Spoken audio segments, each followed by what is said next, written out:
ibadah kita. Bagaimana kabarnya semua? Saya diberkati, kamu diberkati, kita semua diberkati. Pagi ini yang datang ke tempat ini, itu semua diberkati sama Tuhan. Diberkati kesehatan, diberkati usaha kita, pekerjaan kita, anak kita, keluarga kita, semua diberkati Tuhan. Yang setuju katakan amin. Amin. Mari Bapak Ibu, sebelum kita hadir di hadapan Tuhan, kita mau satukan hati kita. Kita mau menghampiri tata Tuhan. Kita mau berdoa dengan sungguh-sungguh. Kita mau tarik hadirat Tuhan. Mari kita bersatu di dalam doa. Bapa yang Maha Baik, Bapa yang kekal, pagi hari ini Tuhan, kami jemaat-Mu di tempat ini Tuhan, kami rindu mencari wajah-Mu Tuhan. Kalau kami ada di tempat ini Tuhan, itu bukan karena kuat dan gagah kami Tuhan. Itu karena kasih anugerah yang Tuhan berikan bagi kami Tuhan. Kami mengucap syukur Tuhan, dengan kesehatan yang kami miliki Tuhan, dengan anugerah-Mu yang ada pada kami Tuhan. Pada pagi hari ini Tuhan, kami mau persembahkan kepada-Mu Tuhan. Lawat setiap kami Tuhan. Engkau ampuni segala dosa dan pelanggaran dari setiap kami Tuhan. Sehingga pagi hari ini Tuhan, kami layak datang di hadapan-Mu Tuhan Yesus. Kami mau datang Tuhan, menyembah Engkau dengan lebih lagi Tuhan, dengan kerinduan hati yang paling dalam Tuhan Yesus. Kami mau katakan, Bapakku datang padamu.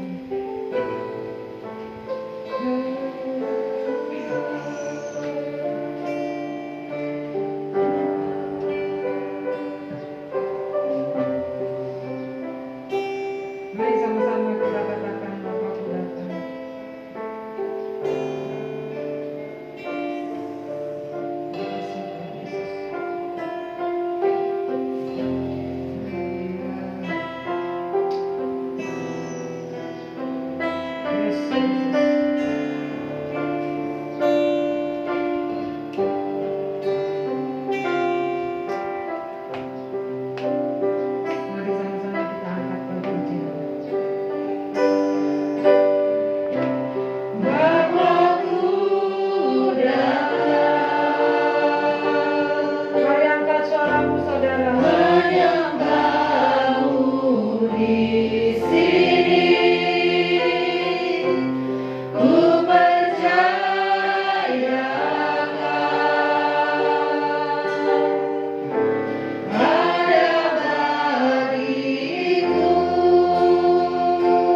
Engkau Allah yang memampukan kami menghadapi badai percobaan dalam keluarga kami.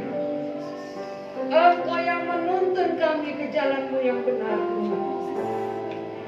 Terima kasih Tuhan. Kami mau lebih lagi Tuhan bersorak-sorai bagi-Mu Tuhan. Kami mau memberikan hidup kami bagi-Mu Tuhan Yesus.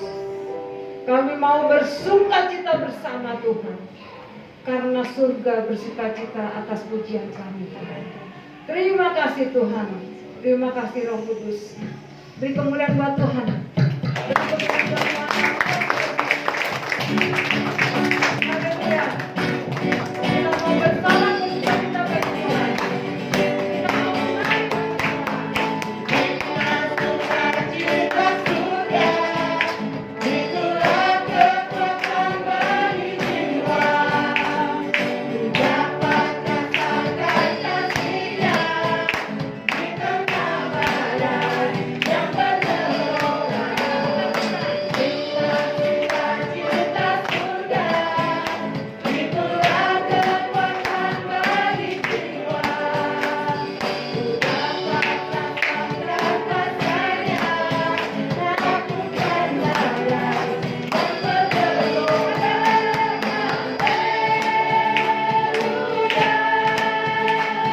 Kau ada dalam hatiku, takkan patah semangatku, takkan hilang kekuatanmu. Haleluya.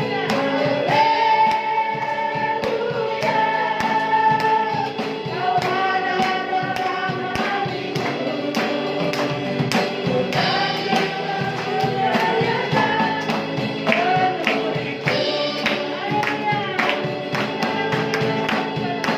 takkan sukacita surga. Itulah kekuatan bagi jiwa.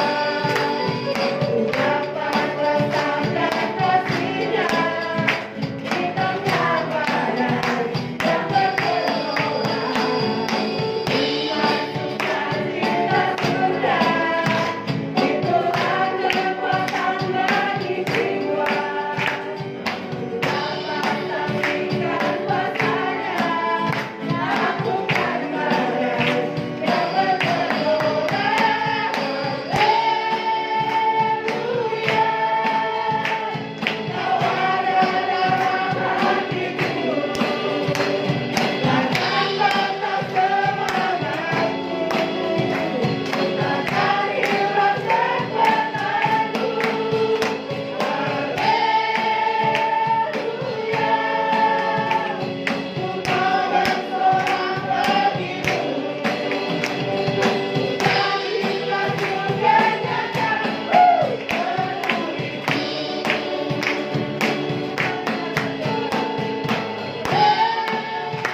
Haleluya.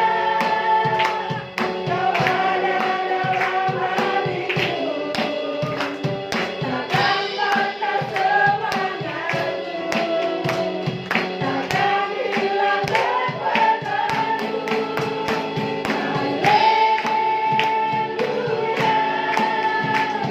Ku mau bersorak bagi-Mu, sukacita surga nyata penuhiku.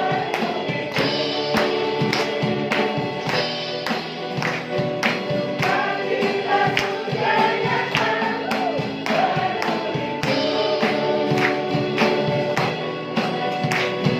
Sukacita surga nyata penuhiku. Haleluya.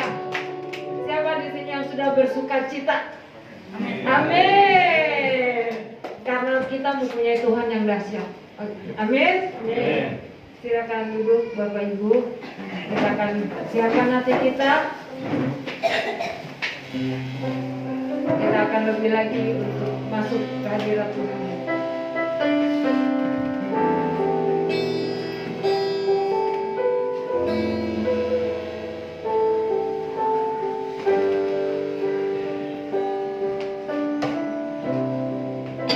Katakan firman-Mu. Firman-Mu berkata, Kau besertaku.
dari Dialah setiap kekuatan, setiap kesanggupan. Biarlah pagi siang hari ini kita mau buka hati supaya kekuatan itu tercurah berlipat ganda untuk kita menjalani hari-hari di depan kita yang tidak semakin mudah. Tapi kita percaya semakin sulit keadaan akan semakin besar mujizat yang Tuhan nyatakan dalam hidup kita. Terima kasih Tuhan. Terima kasih karena Kau selalu ada buat kami. Kau selalu hadir buat kami. Engkau sungguh Immanuel. Kami tidak takut, kami tidak perlu khawatir, karena ada Tuhan bersama dengan kami. Biarlah tangan Tuhan sendiri yang menuntun langkah-langkah kami, hingga kami boleh melewati setiap pergumulan demi pergumulan, soalan demi persoalan, dan pada akhirnya kami tampil jadi orang-orang yang lebih daripada pemenang. Bukan karena kekuatan kami, tetapi karena Tuhan yang selalu ada bersama dengan kami. Terima kasih Tuhan. Biarlah firman-Mu berbicara, menyatakan kehendak Bapa untuk kami boleh lakukan dalam kehidupan kami. Terima kasih Tuhan. Nanti hamba-hamba-Mu yang sudah menghantar kami masuk dalam hadirat Tuhan. Setiap jerih lelah mereka tidak menjadi sia-sia di dalam Kristus. Terima kasih Bapa. Dalam nama Tuhan Yesus kami berdoa. Amin. Amin. Silakan duduk Bapak Ibu. Terima kasih untuk teman-teman tim Worship Musik yang sudah melayani kita. Shalom. Ya, saudara yang dikasih Tuhan. Hari ini kita belajar buah roh yang terakhir. Ya, saya boleh katakan buah roh yang terakhir ini adalah bungkus dari semuanya. Jadi dari kasih, sukacita, damai sejahtera, kesabaran, kemurahan, kebaikan, kesetiaan, kelemah lembutan itu diikat dengan yang namanya penguasaan diri. Karena tanpa penguasaan diri kita tidak akan menikmati itu semua. Kita tidak akan pernah bisa mengalami kasih, kita tidak pernah bisa punya sukacita kalau kita tidak menguasai diri. Ya, kita juga tidak bisa sabar kalau tidak bisa menguasai diri, kan seperti itu. Ya, mari kita akan lihat next. Apa itu penguasaan diri? Ya, penguasaan diri, ya dalam bahasa Inggrisnya self control, ya, gimana kita bisa mengontrol, mengendalikan diri kita. Ya, kalau dari bahasa aslinya Alkitab, bahasa Yunani itu dipakai kata ekrateia. Ekrateia itu dari kata aslinya krat. Dari krat ini muncul kata demokrasi. Demos, orang banyak, krat, kekuasaan. Ya, jadi ekrateia diartikan mempunyai kekuasaan atas diri sendiri. Bagaimana kita berkuasa, bagaimana kita bisa menghandle semua yang ada di dalam diri kita, baik secara fisik maupun secara psikologis. Kemampuan untuk mengatur diri, baik secara fisik, psikologis, cara berpikir dan perilaku yang membawa ke arah positif. Kata-kata terakhir yang harus digarisbawahi. Tujuan dari penguasaan diri adalah membawa kita kepada hal-hal yang positif. Tindakan mengekang diri, menghindarkan diri dari keinginan-keinginan dunia. Dan dalam buah roh, dalam hal buah roh, penguasaan diri tentunya adalah karya dari Roh Kudus dalam diri orang percaya. Kita akan sangat sulit untuk bisa menguasai diri. Hanya saya selalu katakan, musuh kita yang terutama itu bukan iblis, karena iblis sudah dikalahkan oleh Tuhan Yesus. Musuh kita yang terutama siapa? Diri kita. Kalau mau tahu musuh Anda, silakan pulang dari gereja, atau nanti pas pulang di mobil masing-masing, di motor masing-masing ada kaca spion. Nah, itulah musuhmu di situ. Jadi kita sendiri adalah musuh. Kadang-kala yang membuat seseorang susah, iya karena dirinya. Ketika seorang sudah selesai dengan dirinya, baru kelihatan hal-hal yang indah, hal-hal yang luar biasa yang ditampilkan. Ketika seorang sudah selesai dengan dirinya, disitulah dia bisa menjadi berkat buat orang lain. Tapi ketika dia masih bergumul dengan urusan dirinya sendiri, sulit untuk dia bisa menjadi berdampak buat orang lain. Selanjutnya kita lihat.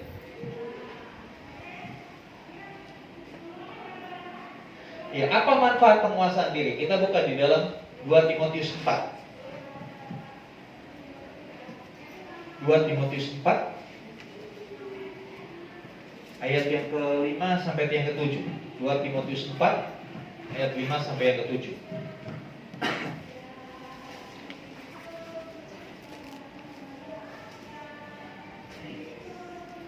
Demikian firman Tuhan. 2 Timotius 4 ayat 5 sampai 7. Tetapi kuasailah dirimu dalam segala hal. Sabarlah menderita. Lakukanlah pekerjaan pemberitaan Injil dan tunaikanlah tugas pelayananmu. Mengenai diriku, darahku sudah mulai tercurah sebagai persembahan dan saat kematianku sudah dekat. Aku telah mengakhiri pertandingan yang baik. Aku telah mencapai garis akhir dan aku telah memelihara iman. Jadi saudara, Paulus menasihatkan kepada Timotius, orang hamba Tuhan yang muda. Dia bilang, tetapi kuasailah dirimu dalam segala hal. Kita tidak akan pernah bisa bersabar di tengah penderitaan kalau kita tidak menguasai diri. Jadi, menguasai diri itu adalah memegang kendali atas apa yang kita pikir, apa yang kita mau katakan, apa yang kita rasakan. Kita yang pegang kendali. Karena ya hanya kita yang bisa mengendalikan diri kita. Orang lain ya bisa mengendalikan fisik kita. Makanya kan kalau ada orang ngamuk-ngamuk dipegang gitu kan. Ya orang lain hanya bisa mengendalikan ya fisikalnya. Tapi apakah orang-orang itu bisa mengendalikan hati orang yang lagi ngamuk itu? Tidak. Dia sendiri. Karena itu seorang yang bisa mengendalikan diri, menguasai diri, dia akan menjadi orang yang sabar dalam penderitaan. Beberapa minggu yang lalu kita sudah belajar tentang kesabaran. Kesabaran itu bukan melulu urusan nahan supaya nggak marah, ya kan? Tapi kesabaran juga berbicara menahan ketika kita punya keinginan. Ada beberapa orang yang nggak bisa tahan dengan keinginannya. Kalau sudah pengen keinginan, apapun harus dapat. Ada orang-orang di dunia ini ingin kaya, sehingga apapun dilakukan. Nah, ini nggak bisa menguasai diri. Keinginannya begitu kuat sehingga semua perilakunya dikontrol oleh keinginannya. Harusnya kita yang mengontrol keinginan kita, gitu. Ya, tapi banyak orang yang dikontrol dengan keinginannya. Ketika itu terjadi, wah ngeri sudah. Pasti ada kekacauan dalam hidup.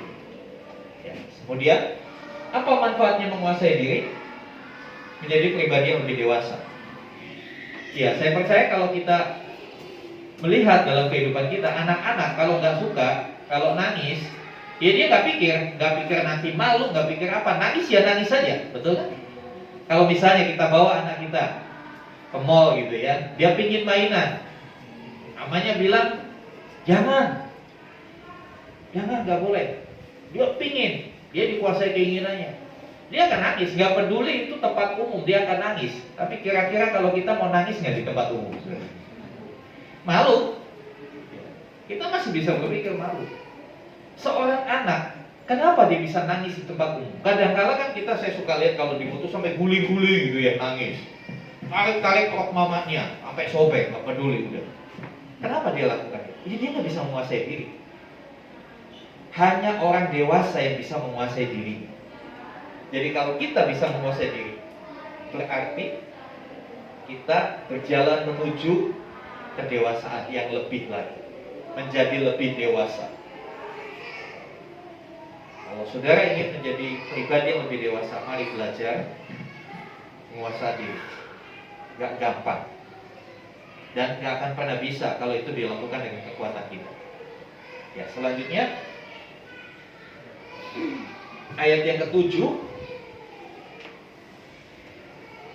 Aku telah mengakhiri pertandingan yang baik, aku telah mencapai garis akhir, dan aku telah memelihara iman. Sambung ayat 8. Sekarang telah tersedia bagiku apa?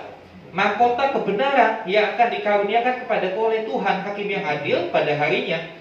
Tetapi bukan hanya kepadaku, melainkan juga kepada semua orang yang merindukan kedatangannya. Orang yang menguasai diri, dia adalah seorang pemenang. Dia sudah menang terhadap dirinya. Dia sudah selesai dengan dirinya. Mau jadi pemenang? Mari belajar menguasai diri. Next. Oh, baca dulu Amsal itu. Ini ayat menarik juga. Amsal 25 ayat 28. Amsal 25 ayat 28.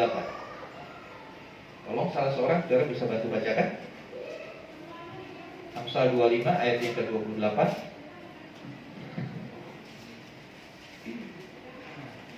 Amsal 25 ayat 28.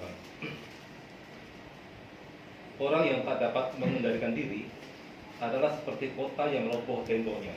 Iya. Tadi yang di atasnya kita sudah belajar, orang yang mengendalikan diri akan jadi seperti apa manfaatnya. Nah, di sini kebalikannya. Orang yang tak dapat mengendalikan dirinya seperti Kota yang kacau kan? Kalau kota yang roboh temboknya. Jadi saudara, konsepnya kota dalam perjanjian lama, dalam kondisi ketika Alkitab itu ditulis, kota itu selalu ada tembok yang mengelilinginya. Kalau kita kan nggak ada, ya udah kota ya kota, bisa kemana-mana, aksesnya keluar banyak. Tapi kota-kota pada zaman Alkitab itu ditulis, satu kota, misalnya ini kota, sekelilingnya itu ada tembok, ada satu pintu gerbangnya. Ya, jadi saudara yang dikasih Tuhan, konsep klaster satu pintu, one gate, itu sebetulnya dari pola kota zaman dulu. Kota dikelilingi tembok. Kenapa dikelilingi tembok? Bangsa Timur Tengah kuno adalah bangsa yang suka berperang, suka menguasai, diserang, direbut, dijarah. Nah, untuk mempertahankan diri, warga kota dia bikin tembok keliling untuk mempertahankan diri, supaya nggak diserang, supaya nggak hancur. Amsal memberikan satu perumpamaan. Kalau orang nggak bisa menguasai diri, itu seperti kota yang temboknya roboh. Jadi kalau kota temboknya roboh, ya kondisi kota itu dalam bahaya. Bisa diserang, bisa diserang, nggak bisa dibinasakan. Demikianlah gambaran orang yang nggak bisa menguasai diri. Seperti kota yang nggak ada tembok, nggak ada perlindungan. Kondisinya berbahaya, kapanpun bisa habis-habisan diserang. Nah, biarlah ini menjadi satu warning buat kita. Itu bahayanya kalau kita nggak menguasai diri. Banyak kali masalah timbul hanya dari nggak bisa menguasai diri. Nggak bisa menguasai diri, main game. Udah main game terus. Akhirnya pekerjaan terlantar.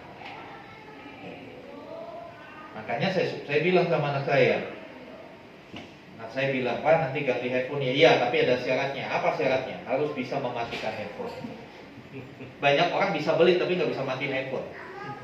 Artinya apa? Terus saja. Sampai kadang-kala dia udah tidur pun handphone yang nonton dia.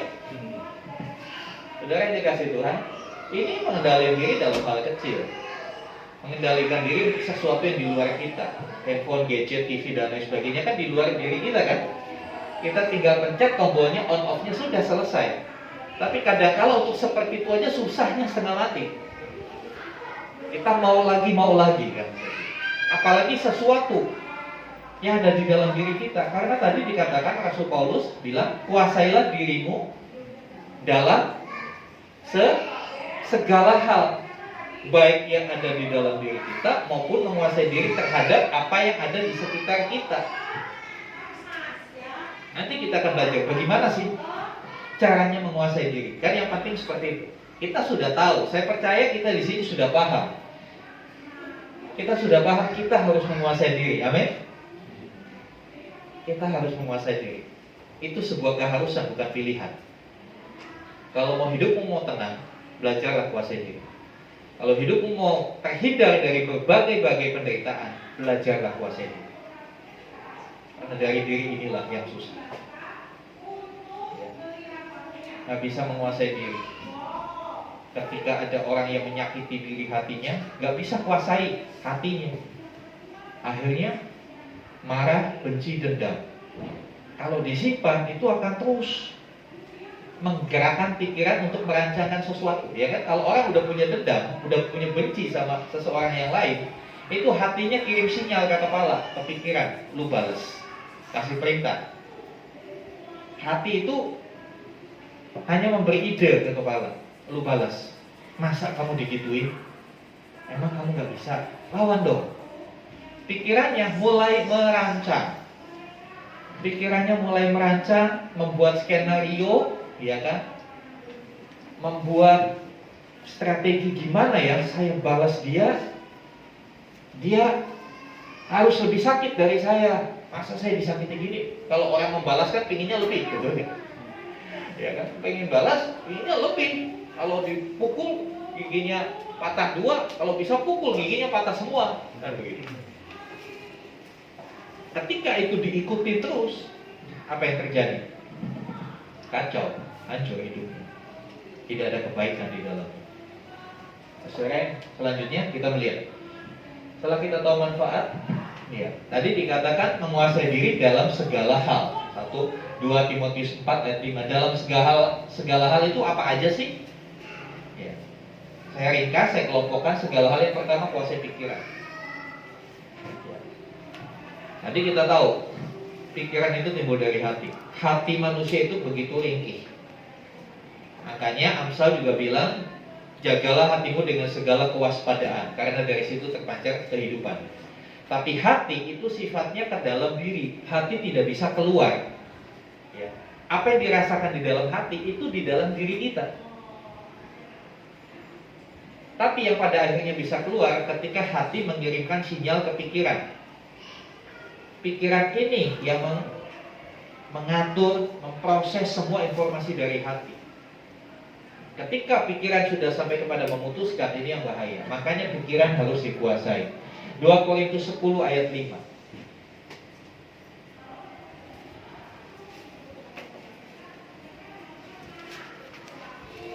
2 Korintus 10 ayat 5.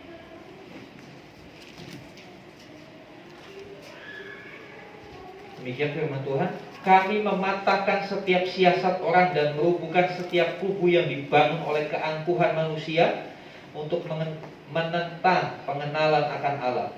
Kami menawan segala pikiran dan menaklukkannya kepada Kristus. Kami menawan segala pikiran dan menaklukkannya kepada Kristus. Bagaimana supaya pikiran bisa ditawan? Ya kita kuasai dulu. Kalau nggak bisa dikuasai, nggak bisa kita tawan, ya kan? Kalau kita mau menguasai satu bangsa, satu suku, mau melawan suku yang lain, bagaimana supaya bisa suku itu ditawan? Dikuasai dulu, peperangan dulu. Di situ ada peperangan. Makanya dalam hal menguasai diri ada peperangan. Peperangannya itu di dalam diri kita, bukan di luar. Nah, kita harus bisa memenangkan peperangan itu. Kita harus bisa memenangkan peperangan itu. Kuasai pikiran. Setelah pikiran dikuasai, ditawan supaya tidak mengembara kemana-mana pikirannya. Oke, saya sudah disakiti, sakit, tapi kuasai pikiran supaya jangan mengembara. Bagaimana caranya saya balas? Enak aja dia sakiti saya begitu. Emang dia siapa? Emang dia aja bisa bikin gitu? Saya juga bisa. Lihat aja nanti. Orang kan kadang-kala muncul seperti itu. Nah, ini harus ditawan. Ditawan gimana, saudara? Diikat, dibuat tidak berdaya. Buat pikiran-pikiran yang tidak baik, pikiran-pikiran yang kotor, pikiran-pikiran yang jahat, pikiran-pikiran yang cabul, kita buat supaya tidak berdaya. Ikat itu. Kadang-kala kita itu jago untuk sesuatu yang di luar kita. Ada setan, ditolak dalam nama Yesus. Tapi pikiran yang jahat gak berani ditolak, diikuti. Terhadap yang di luar kita gampang, tapi yang ada di dalam diri kita itu susah banget. Mari hari ini kita belajar, saudara. Bukan cuma kita garang di luar, tapi juga kita harus garang terhadap sesuatu yang tidak baik dalam diri kita. Kuasai pikiran kita. Jangan sampai pikiran kita melebar kemana-mana. Ya kan, kadang-kadang pikiran itu luar biasa. Tanpa tiket dia bisa mengembara kemana-mana pikiran itu. Ya, tanpa beli tiket dia mengembara kemana-mana. Orangnya di sini pikirannya kemana-mana. Bahkan sampai ke masa depan. Saya jumpa satu orang, dia stres, akhirnya dia sakit, vertigo terus, pusing. Setelah kami ngobrol, ternyata masalahnya di mana? Ya pikirannya belum bisa dikuasai. Loh, anaknya masih kecil, masih SD, mikir nanti kalau saya punya cucu bagaimana ya? Cucunya kira-kira mau sekolahnya apa? Anaknya aja masih SD, udah mikir ke cucu. Sampai ke masa depan jauh banget sudah. Akhirnya dia lelah dengan seperti itu. Nah, ini orang yang nggak bisa menguasai pikirannya. Ya memang memikirkan masa depan itu baik, tapi kalau sudah kebablasan begini kan akhirnya membuat dia nggak fokus ke anaknya, tapi fokus ke sesuatu yang belum terjadi. Sama seperti hari-hari ini. Ya. Berita-berita di medsos bilang tahun depan resesi begini. Wah, pikirannya, wah nanti kalau resesi apa yang harus saya lakukan? Udah. Yang perlu kita lakukan, kuasai pikiran. Jangan memikirkan hal-hal yang buruk. Ya, harus kita pikirkan bagaimana sekarang saya mengatur keuangan saya, kan seperti itu. Bagaimana saya sekarang bekerja dengan maksimal supaya hasilnya juga maksimal. Jangan pingin hasil maksimal tapi kerjanya malas-malasan, ya nggak bisa. Saudara tahu orang yang cari pesugihan, tahu pesugihan ya? Orang yang cari pesugihan itu kerjanya sungguh-sungguh loh saudara. Ya. Jaga lilin istilahnya gitu, jaga lilin semalam suntuk, itu ngantuk ditahan. Berapa banyak anak Tuhan untuk berdoa, untuk baca Alkitab, alasannya ngantuk, nyerah, Alkitabnya ditinggalkan. Itu yang demi pesugihan itu dijaga sampai pagi. Sampai saya pernah dengar ceritanya, untuk menghilangkan ngantuk apa? Ambil cabai olesi di mata, supaya nggak ngantuk, supaya bisa jaga lilinnya nggak mati. Kalau ada angin, halangi supaya nggak buat lilin itu mati. Untuk sesuatu yang nggak benar, orang berani bayar harga mahal. Kenapa kita nggak berani untuk sesuatu yang baik dan benar? Kuasai pikiran. Jangan izinkan dia mengembara kemana-mana. Pikiran kalau tidak dikuasai dia menjadi liar seliar-liar. Ya. Pikiran akan liar seliar-liar. Dan setiap perilaku yang jahat itu bersumber dari pikiran yang tidak terkontrol. Pikiran yang jahat dibiarkan jadi perilaku. Oke, selanjutnya selain pikiran, ucapan. Ya, Amsal 12 ayat 21. Ya, untuk masalah ucapan ini Amsal banyak mengajar hikmah bagaimana kita bijaksana dalam berucap. Amsal 12 ayat 21. Ya, demikian firman Tuhan, Amsal 12 ayat 21.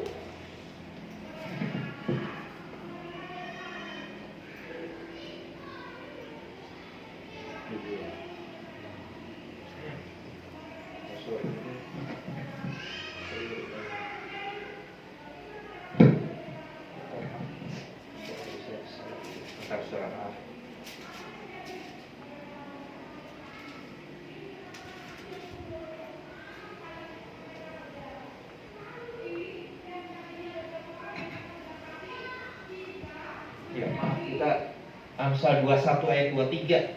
21 ayat 23 aja. Itu yang pertama. Salah. Amsal 21 ayat 23. Siapa memelihara mulut dan lidahnya, memelihara diri daripada kesukaran. Untuk perhatikan ayat ini. Siapa memelihara mulut dan lidahnya. Ini bicara soal apa mulut dan lidah? Ucapan, perkataan. Ya, karena kalau perkataan, ya dua alat ini akan bekerja. Ya. Orang yang memelihara mulut dan lidahnya, dia memelihara diri daripada kesukaran.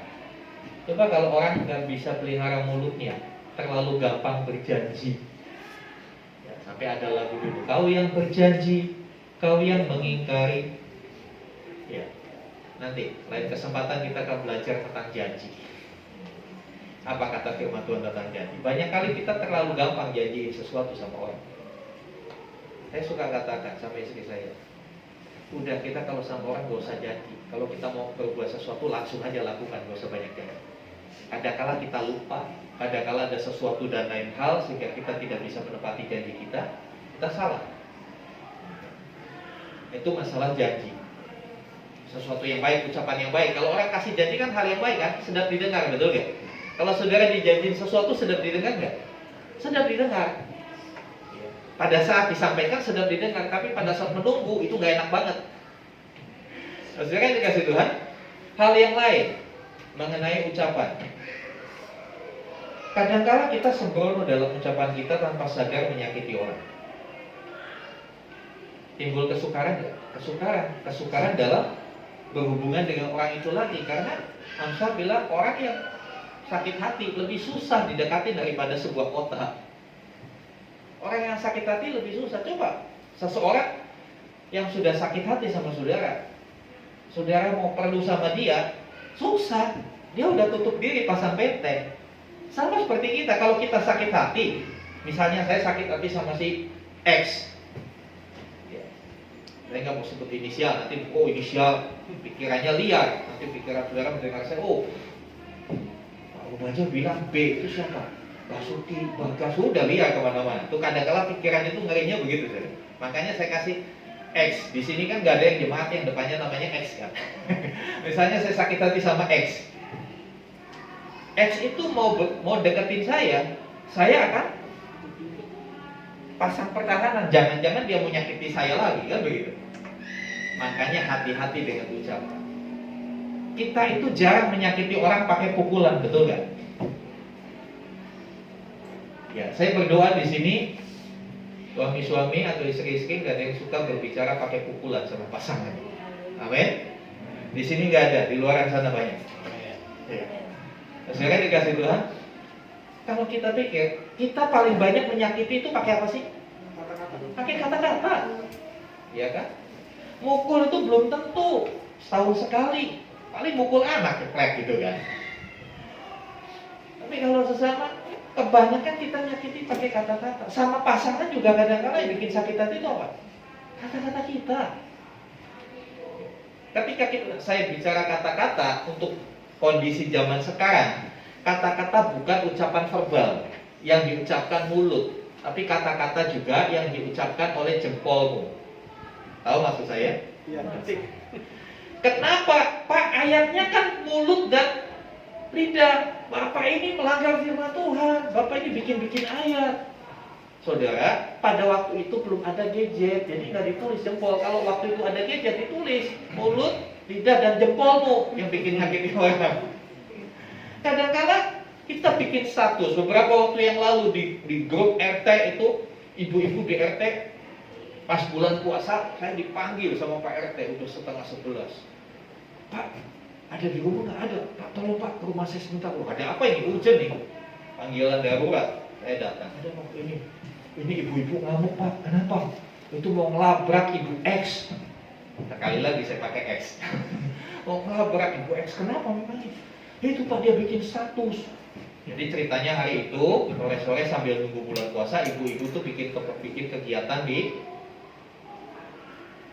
pos RT. Di pos RT sambil nunggu waktu buka, dia memperbaiki hidroponik, tanaman hidroponik dirapiin. Tapi yang namanya ibu-ibu kalau udah kumpul kan pasti cerita, ketawa-ketawa. Nah rupanya yang rumahnya dekat situ nggak terima, dia terganggu. Tapi dia nggak berani ngomong. Jempolnya yang ngomong. Jempolnya ngomong di status. Ih, berisik banget nih kuntilanak. Gitu. Dia bikin begitu. Nah, ibu-ibu kan lihat, waduh, langsung panas. Ya, katanya puasa, tapi kalau udah lihat begitu, baca begitu, naik hitam juga mereka. Oh, mereka udah sepakat, pokoknya habis tarawih kita seduh bareng-bareng. Luar biasa. Mau nyerbu aja tarawih dulu. Lalu RT udah takut terjadi kegemparan. Saya dipanggil. Kenapa gini? Saya bilang, emang tulisannya apa? Iya, masa kita dibilang kuntilanak? Emang bilangnya gimana? Emang disebut, lu kuntilanak lu? Enggak sih Pak, dia tulis status. Berisik banget sih kuntilanak. Ya saya jawabnya gampang. Emang ibu kuntilanak? Kalau ibu bukan kuntilanak, ngapain tersinggung? Dia kan bilang kuntilanak, bukan bilang ibu. Dari mana? Pemikiran ya? Sebetulnya dia ngomong begitu kan kita tanggapi santai aja. Gua bukan kuntilanak, ngapain gua kesinggung? Betul nggak saya? Tapi sekali lagi karena dari pikiran nggak bisa dikuasai, lalu mengebalik mana itu pasti saya itu kita kan yang ribut, sadar sih ribut gitu kan, sadar ribut, tapi tetap juga nggak mau disalahin kalau ribut. Lalu saya bilang kalau ibu bukan kuntilanak, apa yang tersinggung? Iya Pak, tapi kan status itu kan dibaca semua orang. Ya biarin aja, semua orang akan tahu. Semua orang pasti bisa menilai yang nulis status ini kok ngatain temennya kuntilanak kan nggak benar. Atau saya bilang gini, atau mungkin pada waktu itu benar-benar dia dapat penampakan, lihat kuntilanak ketawa. Saya bilang gitu aja. Terakhir saya bilang begini sama mereka, ibu-ibu 5-6 orang. Wah, dari berbagai size, dari XL sampai yang S itu datang semua ibu-ibu. Siap, yang ibu-ibu ini. Wah, gak kebayang deh. Nah, itu bisa jadi viral itu kejadian. Lalu saya bilang, ibu-ibu, mohon maaf ya, saya memang bukan muslim. Tapi mohon maaf, seharian kan ibu-ibu udah berjuang tuh lawan hawa nafsu, Pak makan, kan nggak gampang Bu puasa itu. Saya aja nggak bisa, saya gituin kan. Tapi apakah ibu mau merusak ibadahmu yang sudah seharian dengan urusan sepele begini? Nanti hari ini dicoret Bu, batal puasanya. Diam mereka kayak tertegun. Terus katanya, iya ya Pak. Nah kadangkala ya ucapan itu nggak harus lewat kata-kata untuk zaman sekarang ya. Untuk zaman sekarang, ucapan itu kadangkala lewat jempol. Jadi jempol sekarang bisa berucap. Makanya dalam bermedsos hati-hati. Dalam bikin status, bikinlah status ya memuliakan Tuhan yang memberi kekuatan kepada yang lain. Kalau mau negur sesamanya, panggil, ajak ngopi, ngobrol baik-baik. Amin. Jangan bikin di status. Ya, jadi ayat ini boleh dibaca, siapa memelihara mulut dan lidah dan jempolnya. Sekarang diganti dua. Ya, ucapan harus dikuasai, harus dikontrol. Kemudian menguasai keinginan. Nah, keinginan juga letaknya kan di dalam hati. Orang nggak tahu keinginan kita. Coba saudara tahu, saya ingin apa hari ini? Nggak tahu kan? Iya. Ya nggak tahu. Memang saya belum ingin apa-apa. Ya. Keinginan ya 1 Yohanes 2:16. 1 Yohanes 2:16. Di Alkitab Perjanjian Baru ada kitab Yohanes, ada kitab yang depannya ada 1, 2, 3 Yohanes. Ini beda. Kalau cuma tulis Yohanes aja itu Injil Yohanes. Tapi kalau di depannya ada 1, 2, 3 Yohanes, itu surat Yohanes posisinya di belakang dekat kitab Wahyu. Nih sekalian sedikit saya pendalaman Alkitab. Semoga tahun depan kita bisa bikin pendalaman Alkitab. 1 Yohanes 2:16. Sebab semua yang ada di dunia, yaitu keinginan daging, keinginan mata dan keangkuhan hidup, apa? Bukanlah berasal dari Bapa, melainkan dari dunia. Sekarang ayat 17. Dan dunia ini sedang lenyap dengan keinginannya, tetapi orang yang melakukan kehendak Allah akan tetap hidup selama-lamanya. Dikatakan dunia sedang lenyap, bukan akan tapi sedang. Sedang itu dalam proses. Ya, bahasa WA-nya itu OTW. Dunia ini OTW menuju lenyap. OTW lenyap. Di dalam dunia ada keinginan. Keinginan apa? Keinginan daging, keinginan mata, keangkuhan hidup. 3 hal ini ada di dunia. Dunia sedang lenyap. Berarti keinginan-keinginan ini akan lenyap.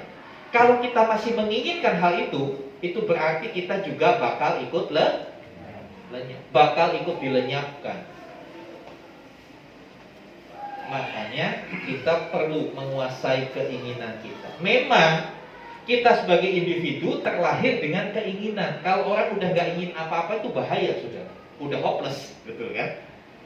Kamu mau apa? Gak mau apa-apa. Makan ya enggak, tidur ya enggak. Lalu maunya apa? Bingung orang. Tapi keinginan itu harus terkontrol, harus disesuaikan dengan kehendak Tuhan. Banyak orang keinginan daging. Makan itu salah nggak, saudara? Enggak, makan itu nggak salah. Tapi kalau dalam pikiran kita inginnya makan terus ya salah. Kalau pengennya makan terus, kapan kerjanya? Kan begitu. Ada kala hari-hari ini kan seperti itu. Kemarin saya melayani satu oma-oma di daerah Karawaci. Belum ke sana, sama yang nganter saya diajak makan. Saya bingung sudah. Itu tukang bakmi dari ujung ke ujung, lebih dari 30 jenis bakmi. Bakmi Medan, bakmi Jambi, bakmi Jawa, bakmi Palu, bakmi Papua, semua bakmi ada semua. Berderet. Saya bilang ini klaster bakmi. Semua ada sudah. Cuma yang nggak ada di situ katanya Pak, bakmi nggak enak Pak, nggak ada di sini. Lah semua ngakunya bilang enak semua. Sampai kita bingung, yang mana ini? Bingung. Ya udah deh, yang paling banyak orangnya aja kan. Nah, saya kan dikasih Tuhan. Keinginan daging hari-hari ini orang banyak ngikutin. Kadangkala gereja itu terlalu ekstrim. Kadangkala gereja tidak seimbang. Gereja terlalu menghakimi orang yang merokok. Saya tanya, merokok baik nggak, saudara? Baik nggak? Asia masih suka ngantongin budakar, bilangnya baik. Nggak baik. Kita hanya mencap merokok itu nggak baik. Tapi makan berlebih juga nggak baik loh, saudara. Jangan salah. Amin. Makan berlebih juga nggak baik. Dalilnya gereja mengatakan merokok nggak baik apa merokok merugikan kesehatan? Benar apa betul? Betul dan benar. Tapi makan berlebih juga merugikan kesehatan. Jadi makan berlebih itu setara dengan merokok. Sadar, saudara. Saya berharap kita semua menjadi orang-orang yang cerdas. Gak hanya, iya dia gak merokok, tapi makannya gila-gilaan. Laparnya bukan perutnya, matanya lapar. Apa yang dilihat pinginnya dimakan. Bahaya itu, nanti lihat saya pingin dimakan. Sebenarnya dikasih Tuhan, keinginan daging harus dikendalikan. Ditiadakan gak bisa. Keinginan ditiadakan gak bisa. Makanya tadi saya katakan, kalau orang gak punya keinginan, dia hopeless, dia putus asa. Keinginan pasti ada. Keinginan untuk makan, itu gak salah. Keinginan untuk mencicipi ini gak salah. Yang salah itu keinginan untuk mencicipi istri orang. Keinginan untuk makan gak salah. Tapi kalau itu terus yang diikutin, itu yang jadi masalah. Gak salah sih, tapi bikin masalah jadinya. Kemudian apa? Keinginan mata. Keinginan mata. Ya. Aduh, gimana ya? Dilihat dosa, gak dilihat sayang. Ada yang keluar kaset begitu, itu luar biasa banget tuh saya. Istilahnya itu statement kekinian banget, ya kan? Tapi ingat, kalau diikuti terus itu membawa kita kepada kelenyapan. Kita akan dilenyapkan. Ya. Hari ini, makanya jurusan yang lagi naik daun sekarang adalah desain komunikasi visual. Jadi komunikasi itu nggak hanya lewat apa yang diucapkan, tapi komunikasi itu bisa dilakukan dengan memvisualisasikan sesuatu. Dengan memandang orang bisa berkomunikasi. Dengan memberikan gambar, ya, sesuatu yang visual yang bisa dilihat, komunikasi pesannya tersampaikan. Ya. Contoh yang sederhana. Ya. Ibu-ibu kalau nyuci piring pakai sabun cuci. Kita kenal yang namanya sunlight. Ya. Kalau lihat ada sesuatu bungkusnya hijau, apa yang ada dalam benak kita? Sunlight, karena sunlight nggak ada yang warnanya lain kan hijau, nggak mungkin biru. Ya. Jadi dari apa yang dipandang itu langsung terekam. Kalau saudara melihat hal-hal yang nggak benar, hal-hal yang najis, hal-hal yang kotor. Di sini banyak anak muda yang belum menikah, hati-hati dengan pandangan. Kalau kau melihat tanpa sadar itu terekam. Ketika direkam, otakmu akan bekerja, menganalisa, kemudian menyimpulkan, wah ternyata begini. Saudara dikasih Tuhan, hati-hati dengan keinginan mata. Tidak semua yang kita pandang itu baik. Banyak orang yang jatuh dari keinginan mata. Keinginan mata bukan hanya melihat hal-hal yang cabul atau hal-hal yang porno. Melihat barang-barang juga kadang-kala jadi jebakan. Ke supermarket, tujuannya hanya satu, mau beli baju buat Natal, mau tampil katanya suruh pakai merah marun. Ini contoh, datang ke mall, udah di benak di rumah udah disiapin dana untuk beli baju itu. Tapi begitu di sana, ada tas ya, merah, sama-sama merahnya, pikirnya merah, tapi baju merah. Sampai di sana kelihat tas yang warnanya merah. Beralih, coba ambil. Dari mana? Dari mata. Sebab itu kata nenek saya, hati-hati dari mata turun ke hati. Lihat, udah lihat kepingin. Nah, kepingin gak bisa dikuasai, dibeli, udah beli. Jalan lagi, karena yang bagian baju sebelah sana. Jalan lagi ke bagian sepatu. Ada sepatu merah marun, kelip-kelip keren banget. Udah ngambil lagi. Begitu sampai mau beli baju, duitnya kurang. Banyak kan terjadi seperti itu? Banyak. Iya. Hati-hati dengan keinginan mata. Karena keinginan mata itu, ya akhirnya kacau pengaturan ekonomi, betul nggak? Pengaturan ekonomi kacau. Ada lagi keinginan mata. Lihat tetangga beli kulkas baru, saya kok kulkasnya udah begini. Wah, TV tetangga lebih gede, 60 in. TV kita cuma 4 in segede gini. Artinya nggak punya TV, lihat di handphone gitu. TV tetangga gede. Tapi ini, saudara, kadang-kala yang membuat manusia jatuh dalam berbagai kesulitan itu keinginannya dia. Nah, sebab itu tipsnya untuk menguasai keinginan. Pikirkan apa yang kita mau beli. Apakah itu keinginan atau kebutuhan? Apa bedanya keinginan kebutuhan? Kalau keinginan bisa ditunda, tapi kalau kebutuhan harus. Betul? Kebutuhan apa? Contohnya, kebutuhan di rumah sudah bunyi. Tadi pagi ini saya belum sempat ngisi token karena kemarin, karena saya nggak mau telat untuk kaum wanita. Udah bunyi, saya lihat, masih aman buat besok. Tut, itu kebutuhan kan? Harus diisi. Tapi kalau saya misalnya, saya kan setiap kali rekaman YouTube, saya suka lihat. Begini. Kebutuhan itu saya beli token, tapi keinginan, baju saya kok kayaknya batiknya itu aja ya. Saya beli bisa ditunda kan? Bisa. Saya masih mau pakai baju yang layak, yang sopan. Kadang-kala kita terjebaknya di situ. Sesuatu yang bisa ditunda kita upayakan segera, tapi sesuatu yang segera kita tunda-tunda. Nah, ini banyak orang pengaturan ekonominya susah dan akhirnya resesi bukan resesi global, resesi lokal. Jadi tahun depan itu bukan hanya resesi global, bisa jadi resesi lokal juga. Karena kita nggak bijaksana, kita mengikuti keinginan mata, ya resesi lah kita. Ya tadi saya katakan, maunya beli baju, tapi begitu ke mall lihat yang sama merahnya, belinya yang lain. Apalagi sekarang, beli nggak usah pergi ke mall. Mall susah, parkirnya aja repot. Ya udah, parkir di ruang tamu aja, duduk, pakai handphone, bisa belanja kan di situ. Ya, keinginan mata, sebetulnya ada lagi keinginan jempol kan kadang-kadang. Ingin penasaran, mencat gitu.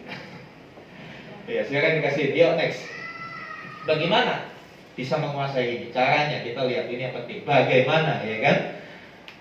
Tadi apa-apa yang harus dikuasai. Sekarang kita lihat bagaimana. Yang pertama, sadar diri. Sadar diri. Galatia 2:20. Tolong dibacakan Galatia 2 ayat 20.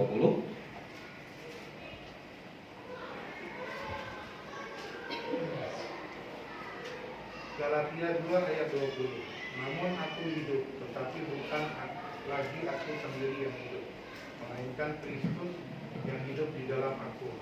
Dan hidupku yang kuhidupi sekarang di dalam daging adalah hidup oleh iman dalam Anak Allah yang telah mengasihi aku dan menyerahkan dirinya untuk aku.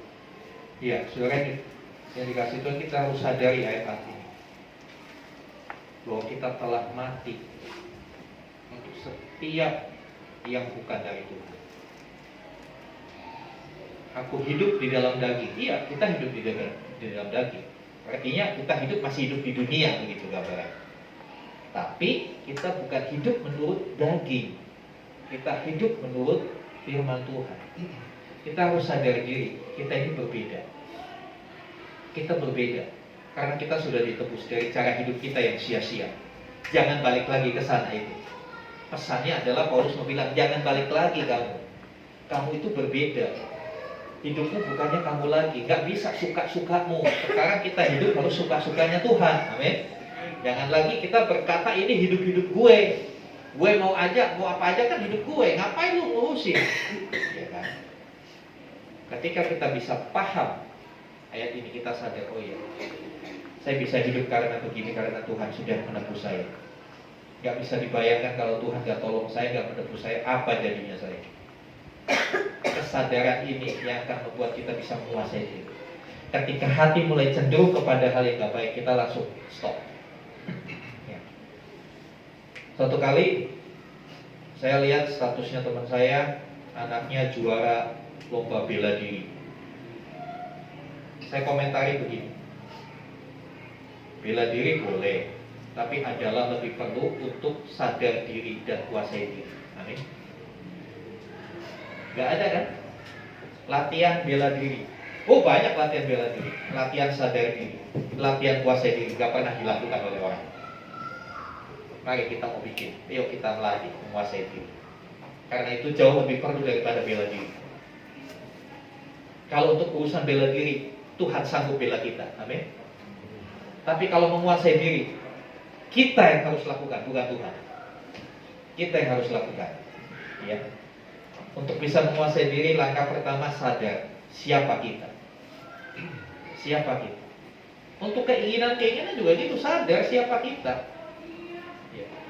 Ada peribahasa bagi punggung merindukan bulan. Ya. Kita sadar siapa kita. Bicara masalah pemenuhan keinginan, ya kita harus sadar di level ekonomi mana kita. Kalau level ekonominya masih standar UMR, yang gak usah tiap bulan ke luar negeri, kecuali dinas kantor, kan begitu. Kita harus sadari diri, kita ada di level mana, kita ada di posisi mana. Dari situ kita bisa menguasai diri. Kemudian bangun pagar. Setelah sadar diri, bangun pagar.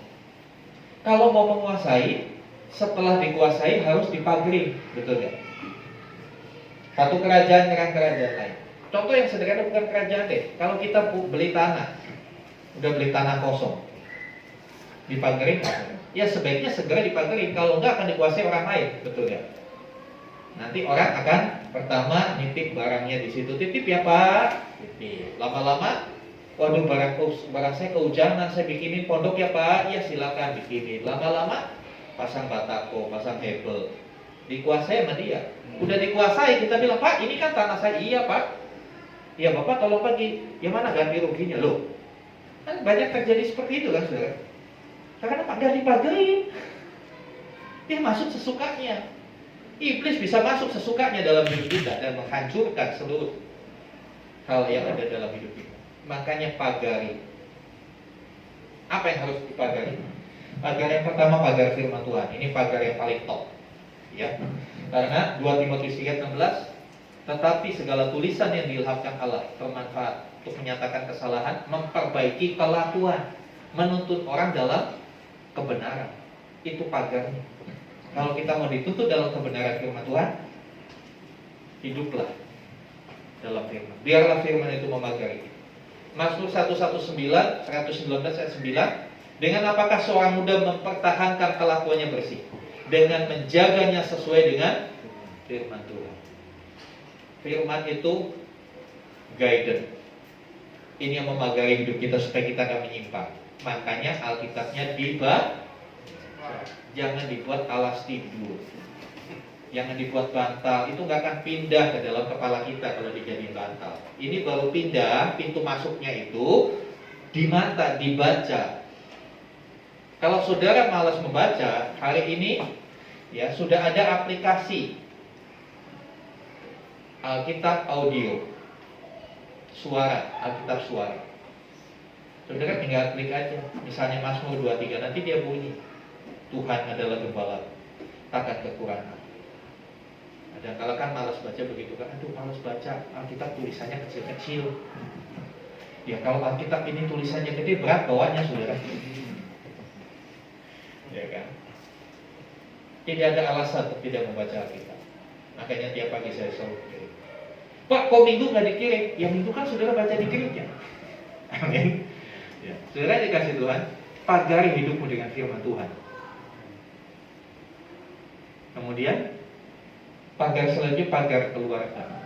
Pentingnya mengokohkan keluarga.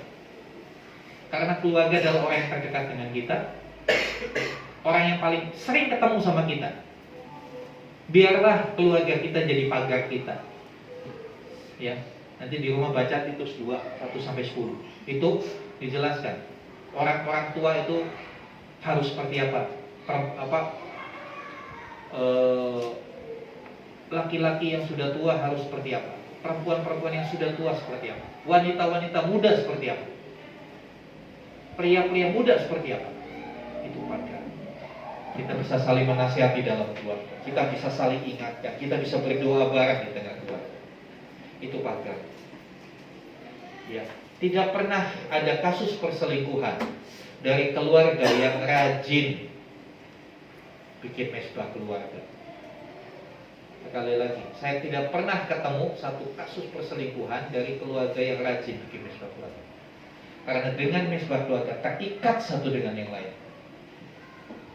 bisa terkontrol. Tapi begitu banyak kasus perselingkuhan muncul karena di tengah keluarga yang tidak harmonis, gak pernah doa bareng, masing-masing. Ayo kita mulai rapatkan barisan. Keluarga-keluarga yang rapatkan barisan. Tahun depan tetap kita ada program retret keluarga lagi. Kita akan sambung dari yang lalu, to be continue. Ya, karena membangun rumah itu gampang. Yang penting punya duit, ada tukang, jadi. Tapi membangun rumah tangga tidak gampang. Tidak seperti membangun rumah. Ingat ya, rumah tangga bukan rumah bertangga. Kalau membangun rumah bertangga gampang, punya duit udah bangun aja, mau lantai 7, lantai 10. Tapi membangun rumah tangga itu perlu suami istri, anak-anak bergandengan tangan dibangun bersama-sama dan dengan melibatkan Tuhan. Selanjutnya pagar komunitas murid. Pagar komunitas murid. Ya. Ibrani 10 ayat 25. Hari ini banyak ayat supaya kita paham apa yang saya sampaikan itu semua dari apa yang tertulis. Ibrani 10 ayat 25. Janganlah kita menjauhkan diri dari pertemuan-pertemuan ibadah kita seperti dibiasakan oleh beberapa orang. Tetapi marilah kita saling menasihati dan semakin giat melakukannya menjelang hari Tuhan yang mendekat. Ayat ini luar biasa. Janganlah kita menjauhkan dari pertemuan-pertemuan ibadah. Ya, waktu pertama-tama pandemi kita ibadahnya online. Ibaratnya ibadah online buat saya itu karena nggak ada nasi ya udahlah bikin Indomie. Tahu maksud saya? Karena nggak ada nasi ya udahlah bikin Indomie daripada lapar. Itu ibadah online tuh seperti itu. Artinya Itu bukan yang utama. Itu dalam kondisi darurat. Karena yang di dalam ayat ini pertemuan-pertemuan ibadah itu merujuk kepada pertemuan fisik on-site, tatap muka, bukan pertemuan online. Sekarang sudah dimungkinkan, ya ayo, jangan malas-malas. Ada nggak orang yang suka menjauhkan diri dari ibadah? Ada, dari zaman dulu juga ada. Jadi jangan heran kalau sekarang ada orang yang malas ibadah. Karena dari zaman Alkitab ini ditulis dikatakan, janganlah kita menjauhkan diri dari pertemuan-pertemuan ibadah kita seperti dibiasakan oleh beberapa orang. Jadi ada orang yang suka begitu, ya. Tetapi mari kita saling menasehati. Ini pagar, menasehati satu dengan itu pagar, supaya kita tetap bisa menguasai diri. Selanjutnya, setelah kita sadar diri, setelah kita bangun pagar, yang tidak boleh dilewatkan adalah beri diri dipimpin oleh Roh Kudus. Jangan suka-suka saya, tapi suka-sukanya Tuhan. Ikutin pimpinan Roh Kudus. Seringkali saya katakan, ya, kalau orang yang namanya dipimpin, gambaran yang paling gampang itu kalau lagi upacara bendera. Istirahat di tempat, semua istirahat di tempat. Maju jalan, ya harus maju. Masalahnya kasih Tuhan, banyak kali ketika Tuhan suruh maju jalan, kita jalan di tempat. Tapi ketika Tuhan bilang tunggu, kita bablas. Kalau sudah kena masalah, kita nyalain Tuhan. Tuhan, kenapa sih saya harus begini? Padahal kita yang gak mau nurut Tuhan. Ini kontradiktif dalam kehidupan. Mari kita mau memberi diri dipimpin Roh Kudus. Izinkan Dia mengarahkan kemana kita harus melangkah.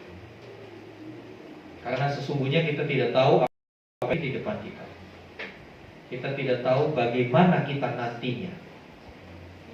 Tapi ketika hari ini kita tahu Tuhan arahkan kita pada satu tujuan, yakinlah itu yang terbaik. Tuhan tidak pernah salah kasih arahan. Walaupun situasi dan kondisinya tidak sesuai dengan harapan kita. Tuhan, kenapa ya Tuhan kok seperti ini? Kenapa kok sepertinya semua jalan buntu? Kenapa pendapatanmu kok jadi makin menurun? Saya suka katakan, jangan pernah lepaskan Tuhan dalam kondisi-kondisi seperti itu. Justru dalam kondisi-kondisi seperti itu, makin kencang kita berpegang kepada Tuhan, supaya kita tidak terpental. Ya, ketika angin makin besar, yang kita lakukan adalah berpegang makin kuat. Ya. Suatu kali sang angin bikin lomba. Dia lihat ada seekor monyet di pohon. Monyetnya lagi makan buah sambil goyang-goyang santai gak pegangan. Lalu angin badai dan angin sepoi-sepoi taruhan. Si angin badai bilang, sepoi, tuh ada monyet. Ayo, siapa yang bisa jatuhin dia? Lu mah gak kalau bisa jatuhin dia. Si sepoi bilang, ayo. Dengan santainya angin sepoi-sepoi bilang ayo, angin badai langsung mengerahkan semua kekuatannya. Dihantamnya monyet itu dengan kekuatan yang super, angin badai. Apa yang terjadi? Monyetnya memeluk pohon itu kencang sekali. Daun-daun pohon itu rontok, buah-buahnya rontok.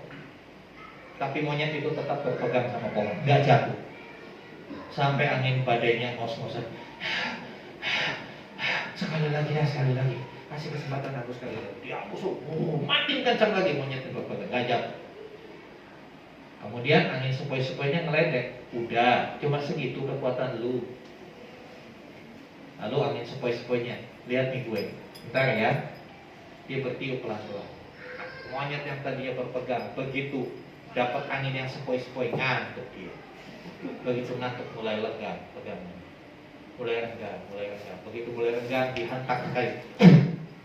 Buk, jatuh. Sudah yang dikasih Tuhan. Kadang-kala iblis itu seperti angin itu, bikin kita dinina bobokkan dengan berkat. bikin kita dininabobokan dengan kenikmatan dunia. Tapi suatu saat dia akan jatuhkan kita. Jadi mau masalah besar, masalah kecil, berpegang, jangan pernah lepaskan Tuhan. Itu pesannya. Kadang-kala kita ini berpegangnya kalau ada masalah besar. Benar apa betul, Saudara? Kalau ada masalah besar, doanya luar biasa.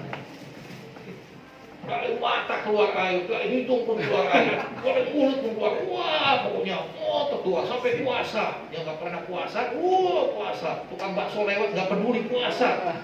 Lagi ada pergumulan. Tapi begitu sudah ditolong Tuhan, udah nggak pernah nongol lagi dalam doa.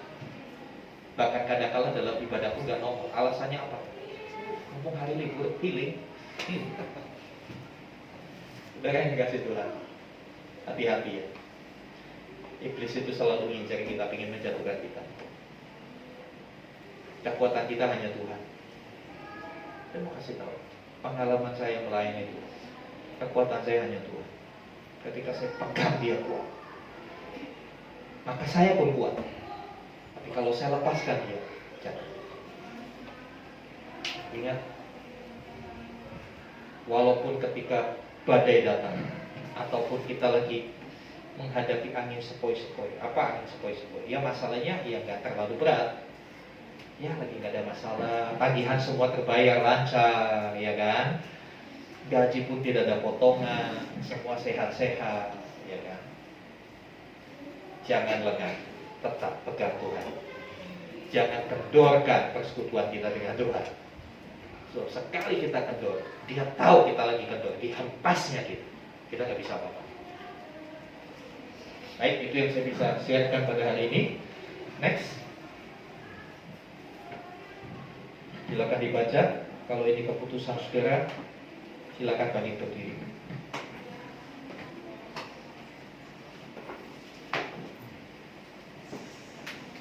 Saya tidak paksa semua bangkit berdiri. Tapi kalau apa yang tertulis ini menggambarkan diri Anda, dan ini adalah keputusan yang Anda mengambil, mari kita ucapkan sama-sama. 2, 3. Aku belum mampu menguasai diriku sepenuhnya. Aku mau berusaha menguasai diriku dalam segala hal seperti Tuhan Yesus. Aku sadar diriku bukannya milikku lagi, tetapi milik Kristus, dan Kristus yang harus menguasai hidupku sepenuhnya.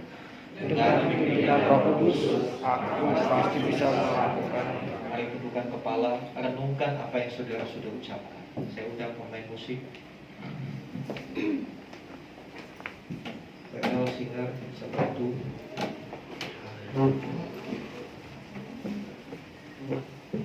Apakah kita sudah cukup mampu menguasai diri kita? Atau kita masih sering jatuh bangun, sering gagal? Hanya saudara yang tahu. Saya tidak berhak menghakimi saudara. Tapi biarlah kita bercermin dengan firman Tuhan. Supaya kita sadar siapa kita, bagaimana keadaan kita sekarang. Beranilah jujur dengan dirimu sendiri. Karena percuma kita menutupi kelemahan kita di hadapan Tuhan. Toh Tuhan Maha tahu, Dia tahu semuanya. Lebih baik kita terbuka dan berkata, ini aku Tuhan, aku masih gagal, aku gak bisa menguasai diri. Tolong aku Tuhan, beri aku kekuatan, sadarkan aku terus, dan biarlah kita tetap bangun pagar dengan setiap hari membaca firman Tuhan, merenungkannya, dan tiap hari jalin komunikasi yang baik di tengah keluarga. Bangun mesbah keluargamu lagi, dan mulai ikuti apa yang Roh Kudus instruksikan buat kita. Naikkan pujian firman berkata kau beserta. Saudara-saudaraku yang kekasih, terimalah rahmat anugerah dari Allah Bapa di surga, di dalam kasih dan karya Tuhan Yesus Kristus, bersama dengan pengurapan, pembimbingan Roh Kudus. Terimalah berkat-berkat jasmani, terlebih lagi berkat rohani. Jadilah berkat dimanapun Tuhan menempatkan engkau. Karena itu pergilah, jadikanlah semua bangsa murid. Baptislah mereka dalam nama Bapa dan Anak dan Roh Kudus. Dan ajarlah mereka melakukan segala sesuatu yang telah kuperintahkan kepadamu. Dan ketahuilah, aku menyertai kamu sampai kepada akhir zaman. Demikianlah Tuhan Yesus, setelah Dia menyediakan tempat bagi kita, Dia akan datang kembali menjemput kita, membawa kita masuk dalam kebahagiaan kekal ke tempat yang Dia sudah sediakan bagi kita. Karena Dia rindu, di mana Dia berada, di situ pun kita berada. Terima kasih Tuhan. Di dalam nama Tuhan Yesus Kristus. Haleluya. Amin.